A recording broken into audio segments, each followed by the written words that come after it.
Stop believing in cosmic scores. Karma isn't fate, it's the science of intention.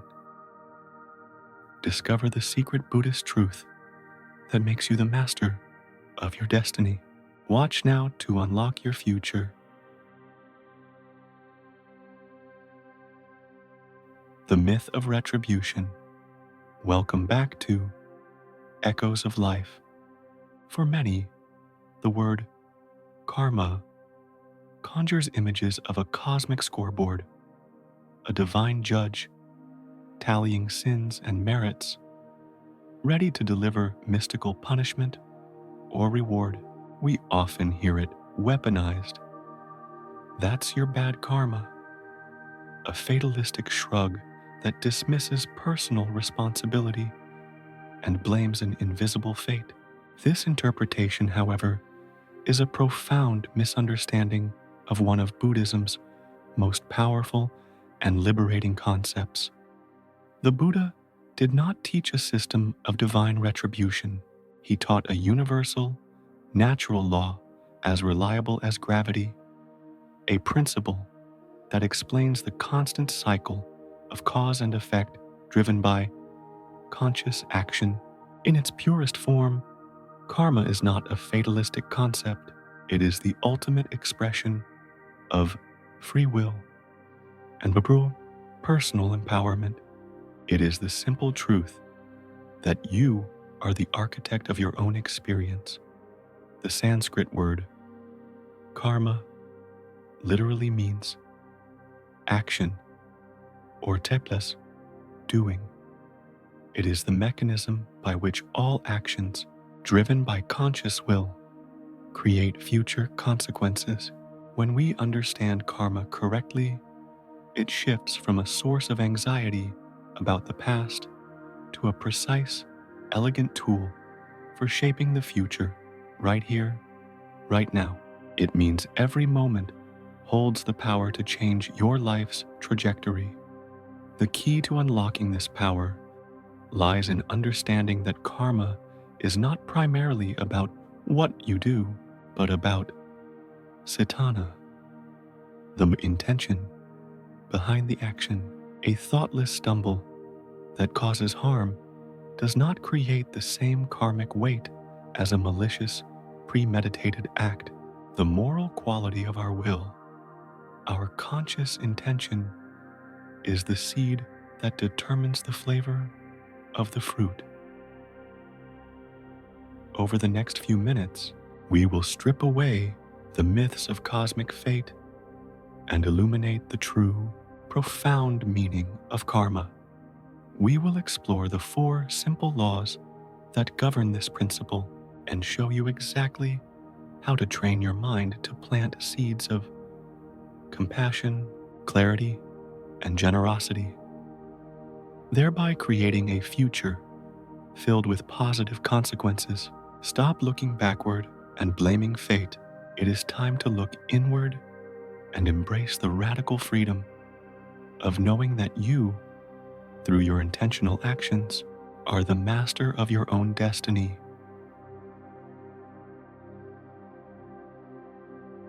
Cetanā, the seed of intentional action. The central, revolutionary teaching on karma comes directly from the Buddha himself. I declare, O monks, that volition, Cetanā, is karma. Having willed, one acts by body, speech, and mind. This single statement shifts the focus of the entire concept. Karma is not about the visible result. It's about the invisible intent or volition that fuels the action. Cetanā is the mental factor that drives an impulse. It is the conscious will to do something. If you accidentally step on an ant, the physical action caused harm, but because the Cetanā, intention to harm, was absent, the karmic impact on your consciousness is minimal. Conversely, if you spend an entire day planning to harm someone but never execute the act, the prolonged and deeply rooted malicious Cetanā creates significant negative mental karma. The moral character of the intention is the determining factor.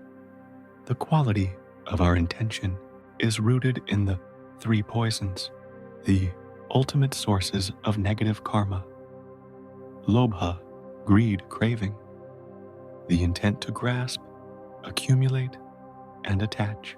This manifests as insatiable desire or materialism. Dosa, hatred, aversion, the intent to push away, reject, or harm. This manifests as anger, resentment, or judgment. Moha, delusion, ignorance, the intent to remain unaware of reality, particularly the truth of impermanence and non-self. This manifests as self-deception and foolish choices. Any action, whether through body, speech, or mind, that arises from these three poisons is considered unwholesome and plants negative karmic seeds. The antidote, then, is to cultivate the proper three wholesome roots: pros, alobha, non-greed, intentional generosity, contentment, and detachment; adosa, non-hatred, intentional loving-kindness, patience, and forgiveness; amoha, non-delusion, intentional wisdom, clarity, and mindfulness.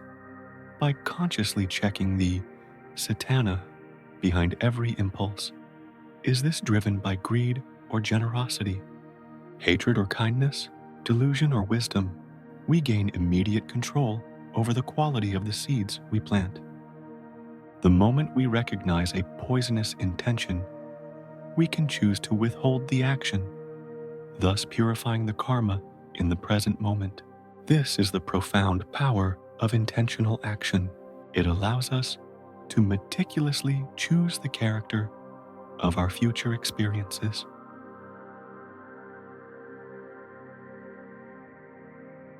The four laws of karma. To make the vast concept of karma manageable and applicable to daily life, we can distill the teachings into four simple laws. These laws operate with precision, much like the laws of physics, providing a clear framework for ethical living. The law of certainty. Whatever you sow, you will reap. This law assures us that results are not random. Happiness is the natural result of skillful, wholesome actions, rooted in non-greed, non-hatred, and wisdom. Suffering is the natural result of unskillful actions, rooted in greed, hatred, and delusion. This is the ultimate reassurance. There is no external entity you need to please. The system is self-governing. If you want peace, you must plant seeds of peace. If you want kindness, you must embody kindness. The law of magnification. A small seed can grow into a giant tree. We often dismiss small acts of kindness or small moments of impatience as insignificant. This law reminds us that even a brief, intense burst of anger can leave a deep imprint, a karmic seed, in the mind stream, setting a pattern for future, larger reactions. Conversely, a small, consistent act of generosity, such as offering a genuine smile or listening mindfully, is a powerful positive seed that multiplies over time, manifesting as greater happiness and opportunity. Never underestimate the power of your minute to minute thoughts and actions. The law of personal responsibility. You are the owner of your actions. No one else can experience the results of your karma for you, and you cannot transfer your karma to anyone else. This law emphasizes self-reliance and eliminates the tendency to blame others for our current circumstances. It means if we desire change, the power and the responsibility for that change lie entirely within our own capacity for intentional action. It is a terrifying truth, but also the most empowering one. The law of non-occurrence. If you do not sow the seed, you cannot reap the harvest. This is the law that liberates us from the anxiety of the past. It guarantees that if you stop planting negative seeds now, by cultivating wholesome intentions, the future suffering linked to those actions will eventually cease. Moreover, the good karma you neglected to cultivate in the past will not simply materialize now. This law focuses all your energy on the proper present choice, the only moment where new karma can be created and old patterns can be broken. By living in awareness of these four laws, we move from being victims of circumstance to being conscious creators of our own experience.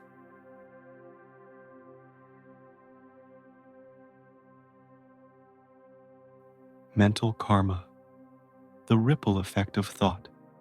We typically associate karma with visible acts, giving charity, speaking kindly, or committing physical harm. However, Buddhist philosophy identifies mental karma, the quality of our thoughts, as the most potent and continuous source of karmic imprints. Why? Because every action and every spoken word begins as a thought, a Cetanā. Your thoughts are not merely fleeting chemical events. They are subtle, powerful actions.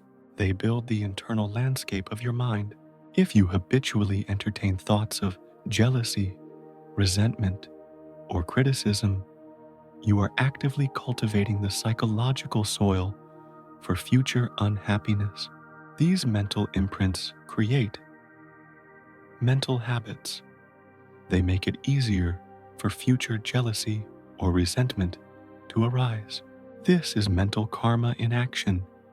The act of thinking establishes a pattern of thinking. Imagine a path in the snow. The first step is hard, but each subsequent person who walks that path makes it deeper and easier to follow. Your thoughts are the steps. The first critical thought is an effort. The 100th is an automatic groove, a deep karmic path. The practice of mental mindfulness is the direct antidote to negative mental karma. It requires us to become the observer, as discussed in the monkey mind video, and catch the negative intention the moment it arises, before it can solidify into speech or action. For example, when a malicious thought about a colleague arises, the practice is to acknowledge, recognize the thought immediately. Dosa, hatred, has arisen. Check intention. Ask, is the intent behind this thought rooted in anger or wisdom? 3. Withhold. Action. Consciously decide not to mentally elaborate on the thought, not to speak it, and gently replace it with a wholesome intention, such as silently wishing the person well. Metta. This is purification. By starving the negative thought patterns and consistently feeding the wholesome ones.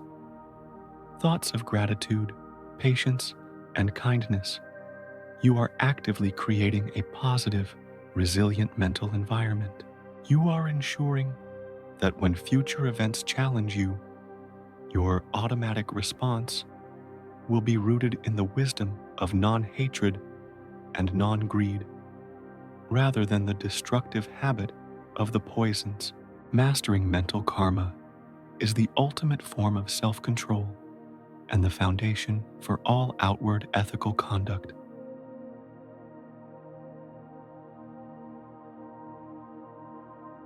breaking the cycle, the practice of non-reactivity. The central goal of applied karma philosophy is not just to create new good karma, but to stop creating new bad karma. This requires breaking the cycle of automatic, reactive behavior fueled by the three poisons. When we are unconscious, a stimulus triggers an automatic, unwholesome intention, which immediately explodes into an unwholesome reaction. The key to breaking this cycle lies in inserting conscious choice between the stimulus and the response.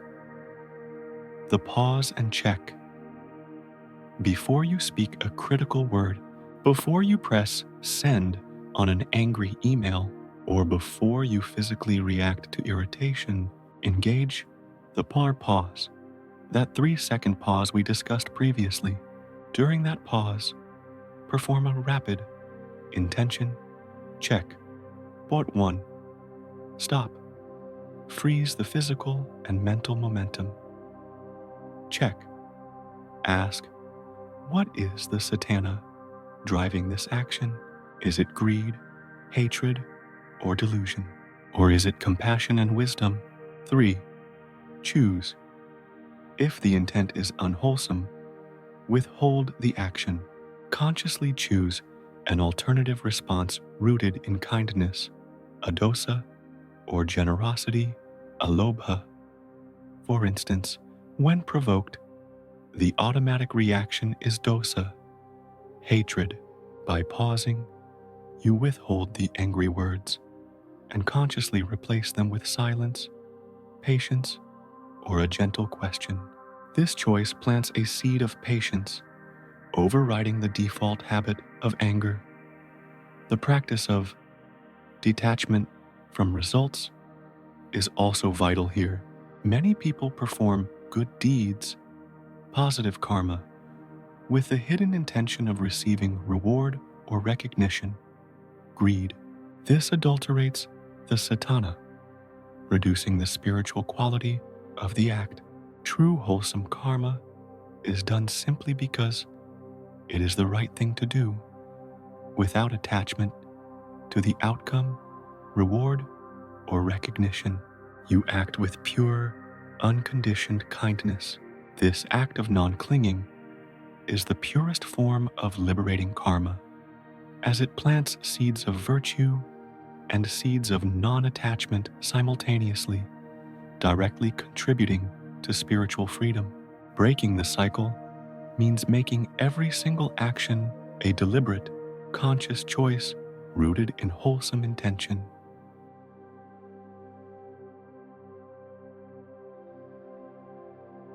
The 3 pillars of positive karma.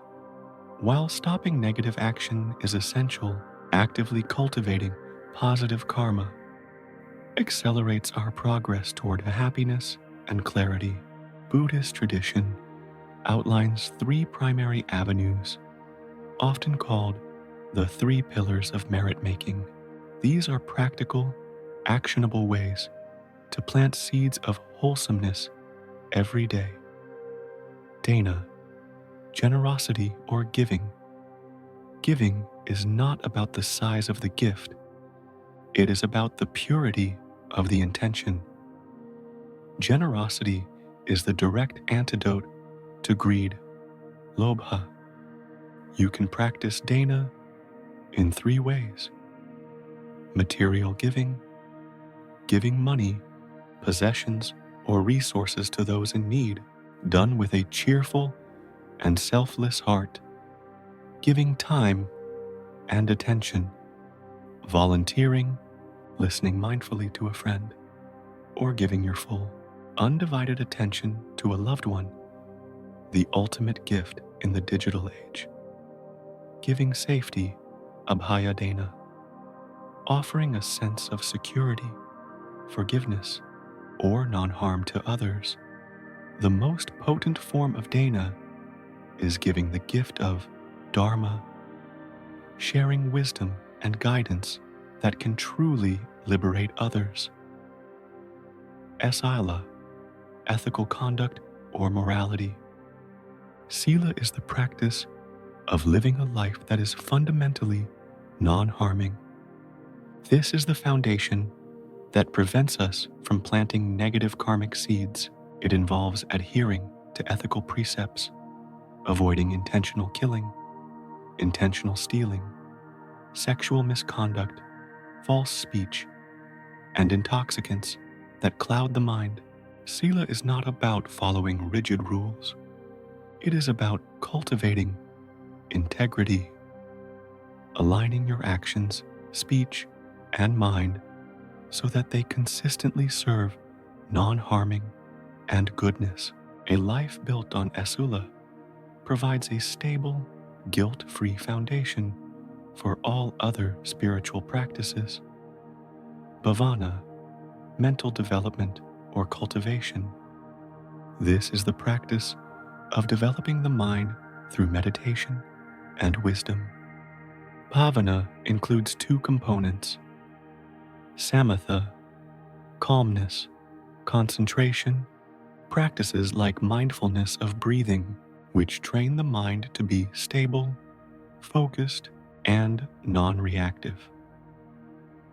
Vipassana, insight, wisdom, practices that lead to deep understanding of the three marks of existence: impermanence, suffering, non-self.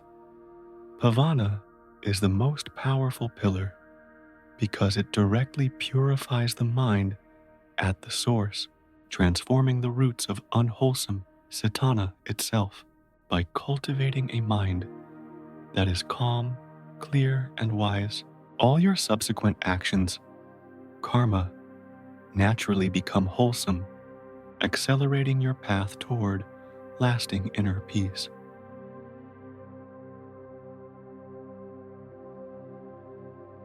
The freedom of personal responsibility. The true genius of the karma concept is the profound sense of freedom it offers. When understood as a moral law of cause and effect driven by intention, karma demolishes the fatalistic idea that our suffering is predetermined by an external force or by actions we cannot remember. Instead, it asserts that we are the sole owners of our actions and the primary determinants of our future well-being. This insight is revolutionary. It means you are not powerless. You do not have to wait for luck or divine intervention. Every moment is an opportunity to exercise the most precious human gift: conscious choice. You cannot change the actions of your past, but you can, with absolute certainty, choose the intention of your present action, thus changing the character of your future experience. When faced with difficulty, the karma mindset encourages us to stop asking, "Why is this happening to me?" victim mentality, and start asking, "What is the most skillful, wholesome action I can choose now?" Creator mentality. This philosophy transforms anxiety about the future into focused action in the present. If you worry about your financial future, the karmic solution is to be meticulously honest, diligent, and generous in your work today, planting seeds of integrity and resourcefulness. If you worry about your relationships, the karmic solution is to practice patience, deep listening, and kindness, now planting seeds of harmony and love. The realization that karma is entirely personal responsibility is the key to mental liberation. It removes the need to constantly judge or worry about the karma of others. Your only job is to perfect the quality of your own intentions. Embrace this power. Recognize the gravity of your choice in this very moment. Today is the future that yesterday's actions created. Therefore, your actions right now are the building blocks of the future you wish to inherit. Live intentionally, live ethically, and live with the profound confidence that you are the master builder of your life.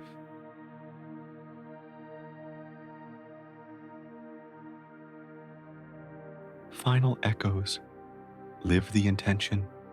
We conclude our deep dive into karma, not as a system of divine justice, but as a precise, natural mechanism that propels our growth toward wisdom and compassion.